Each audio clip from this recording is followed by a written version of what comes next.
This will free you from your worries so you could start growing and developing instead of just surviving.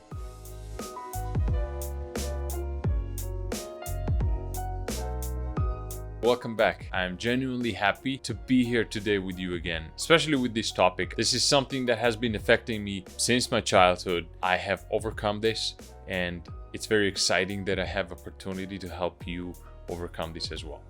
So we'll talk about what is worry, what kinds of worries we have, why do we worry, and finally, how do we stop it?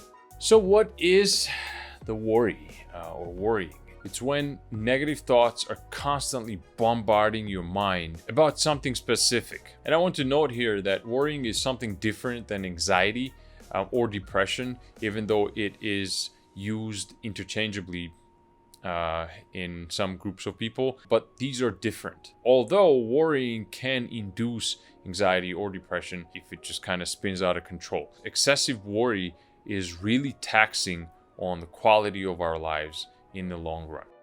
We worry about many different things, and we have these different kinds of worries, and some are more rational and some are just silly. For example, I always worried about the past, and it's a usual thing to worry about the past, how we acted or reacted in the past towards something or someone, and dwell on it, that it was so embarrassing, so inappropriate, so excessive, or so insufficient. Another way of worrying is to worry about what others think of us. If you're in school, you might be worried about what your classmates are thinking of you, your coworkers at your job, or your relatives, your neighbors, and it's something that you can't control. Same with the worrying about the past. What others think of you is not essentially up to you. Your actions are, but what they will think of you is up to them. But we still worry about that and give so much importance to it. We worry about our relationships. What if my girlfriend or my boyfriend will cheat on me? What if he or she will not love me anymore? Which is anticipating some future events that we not necessarily have any evidence to think like that. We also often worry about finances, about career. How will this promotion work out? Will I be able to meet the requirements and conquer the challenges? What about my retirement? Am I going to have enough money? Am I going to be able to pay my bills, medical stuff? We often worry about our current or future projects and failures. We come up with these ideas why this will never work, how this was a terrible idea. You think there will be this perfect storm, it will destroy your project, and this will just not work out. Or you can insert the blank, right? Because essentially that's what our mind is doing. It's just going through these countless and worst case scenarios and sometimes just basically catastrophizing the future. And not only in a negative way, but some people are actually worried about success. This is just mind-blowing. How can you worry about being successful? But if you would ask some of the people, like, how are you going to feel if you win a lottery? A lot of people are obviously kind of excited, but at the same time, a lot of them report that they're going to be scared. They're going to be worried that what are they going to do with all this money? Which I kind of understand, but like seriously, you're worried about being successful. I mean, imagine how much of a damper that's going to put on your success or on your actions if you're already worried about your success. So you're kind of backing out a little bit because of that negative connotation. And that's why it's so important to really think about these things and pay attention of what is really going on inside and why are we worried so much. So the problem with endless worrying and excessive negative thoughts is that it occupies so much of our time and of our life. We're just so excessively worried about things. It just really decreases that quality of your life. Instead of advancing and just going places and having amazing life, we end up being in this survival mode, which is the opposite of what we really need. That's why you're a resilient grinder, that you're going towards something not to be in a survival mode, but to achieve your freedom. That's why I'm a grinder. I'm resiliently grinding towards freedom, towards achieving that freedom, and that is not being in survival mode. We're getting this self-doubt and tension. Also, if we're going to be dwelling on this too much, it will actually induce some of those problems and materialize those fears that we are actually worried about. If you're constantly worried about that your girlfriend or your boyfriend will leave you, you keep this relationship in such a high tension that that person will leave you. It's because it's not pleasant anymore.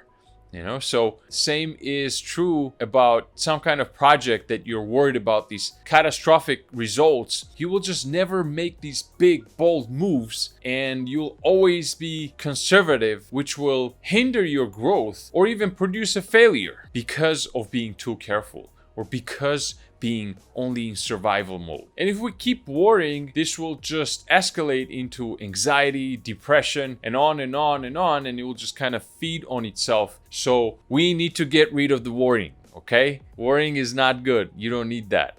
Now, worrying is not all bad. I'm not trying to say that we should not have that in our brain at all. And that's not even possible anyways, not to have it at all. But I'm saying that very minimal is healthy. Now, it's actually a good thing in some way, and it was an advantage for humans because we could anticipate danger and threat much earlier than the actual occurrence. Now, this gives us a chance to plan and come up with these amazing plans and strategies while considering all the scenarios and how everything could go horribly bad and what should be our action in that case. And that did help us because a lot of times we were prepared and we would outsmart the danger. But this is a double-edged sword, and if we don't control anticipation of threat, it will greatly affect us in a negative way. Once we learn how our worry operates, we will be able to control it and minimize it. And when our brain is free from worry, we could be so much more productive. We can plan these grandiose goals for ourselves. You'll be looking forward towards these new events in your life versus being constantly scared and shying away from these opportunities. So we can't afford to be constantly worried. And I hope you're not going to be worried about this now. All right, so how do we actually take care of these worrying problem? There are two parts. One is understanding part, and part two is action. Number one, understanding that worrying is useless.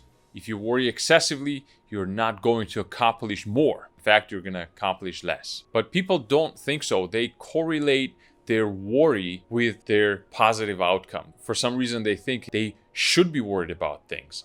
This is a responsible way of being. They feel guilty if they don't. I really think this is deeply rooted into our subconscious and into our childhood.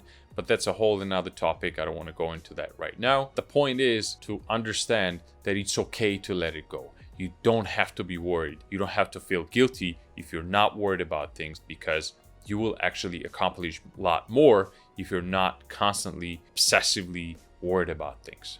The next part of understanding is to understand where that worry is coming from. So I just mentioned one part, that it is deeply rooted in our childhood and in the subconscious, and also mentioned even earlier that it is rooted into our genetics because our ancestors, they needed it. They had to be able to anticipate the threats and dangers, and all of that is coming to us through genetics, through our childhood, through that subconscious. And it is very useful to know that this is just how your brain operates. So when you see yourself getting worried about something and just keep worrying and worrying about it, you can just realize, oh, it's my brain. It's just trying to anticipate danger. It's just trying to do what it has always done for hundreds of thousands of years. So you will have this, aha, I see what you're doing there kind of moment, and you'll cool down.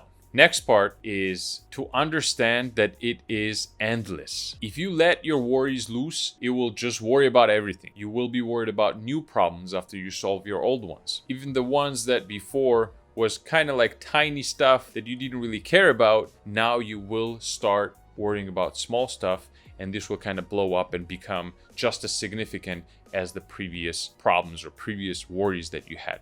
It's almost like a fractal. If you're familiar with fractals, for me, they're fascinating, but it's like the same thing. You can never solve all of your problems, or rather, you can never worry enough, basically. If you let it loose, and if you will worry, you will just worry and worry endlessly. And this is actually regardless of the significance of the problem. And this sounds a little bit counterintuitive, but you can actually see this by people worried in third world countries about stuff, and then people worried about other stuff, relatively trivial in United States or some other Western or more developed countries. And they're equally worried, but the problems are completely different. And this is what I mean by fractals, and it will just blow up and become just as big of a problem, even though its objective significance could be out of proportion.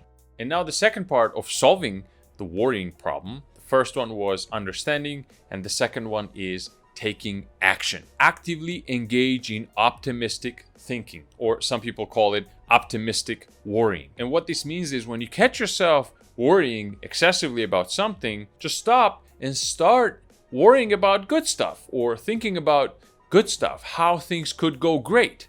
And this is only fair, right? If you are only talking about negatives, well, you have to talk about positives as well to be fair to the problem and to the project or to whatever you're worried about. So along the negative worries, start actively seeking out your positives.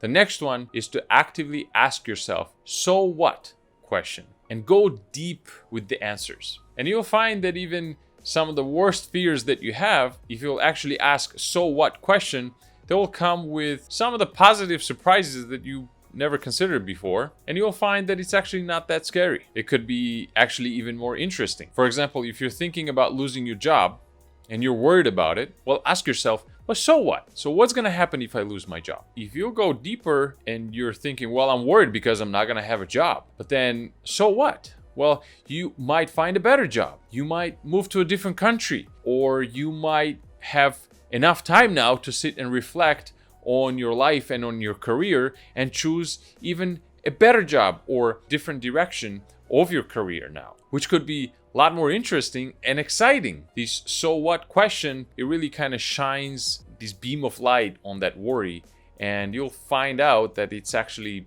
not as scary as you thought initially. Next action is to monitor your intake of coffee, alcohol, drugs. You may be worried about everything, but not because of the events, but because you have too much caffeine in your system, or drugs or alcohol. And these substances will change your reality, because your reality perception is really depending on your brain chemistry. And you change your brain chemistry, you change your life. The next very important action that you have to take, which I'm sure you already know, is exercise. Physical exercise is so important, because when you push your body to higher intensity workout, it will produce these endogenous chemicals and putting you in a happy state. So it is extremely important for you to devote good amount of time to physical exercise and physical activities instead of just worrying about stuff. And this will help you a lot to get rid of that negative thinking. The next one is mindfulness. Actively practice mindfulness. Realize that you are worried about an event that is in the future and it is not in the now. So shift your attention towards the now, towards right now where you are, towards your breath, how you're breathing in, how you're breathing out. Shift your attention towards the temperature of your skin. Pay attention to the pressure that is against your feet, your weight. Notice that you are here and you have no threat at the moment. You're worried about the future and you don't have to. It is up to you to start or to stop worrying about future, and right now there's no need for it. Don't worry until you're actually facing the thing that you're worried about. This is very crucial to understand. So in conclusion, these are the tips that will help you with your worry. We need to understand that excessive worrying is not useful at all. Next, we need to understand that human brains evolved like this, to catastrophize events, but it's not necessarily objective or accurate. Understand that worrying is endless. It will not stop until you start controlling it. Actively engage in optimistic thinking or optimistic worrying. Force yourself to think how great things could turn out for you. Always ask, so what? Question, and go deeper to find out that things are not as bad as we originally thought, and that it actually could be more interesting, exciting, and adventurous. Pay attention to other factors like coffee, alcohol, drugs, since these can change the perception of our reality and actually induce negative thoughts. Exercise, since this produces endogenous happiness chemicals in your brain. Actively practice mindfulness to be able to separate yourself from the event that has not yet occurred, and you don't have to worry about it now. So here we are. These are my tips and strategies how I solved my worrying problem. And believe me, I worry a lot, or I used to at least. This has changed the quality of my life dramatically, and this will change yours too. And if you find this information valuable, please subscribe to this channel and turn on that bell notification. Please hit that like button, it really helps. And please let me know how you deal with your worries, if you have any useful tips that others might benefit from. Thank you very much, and I'll see you again soon.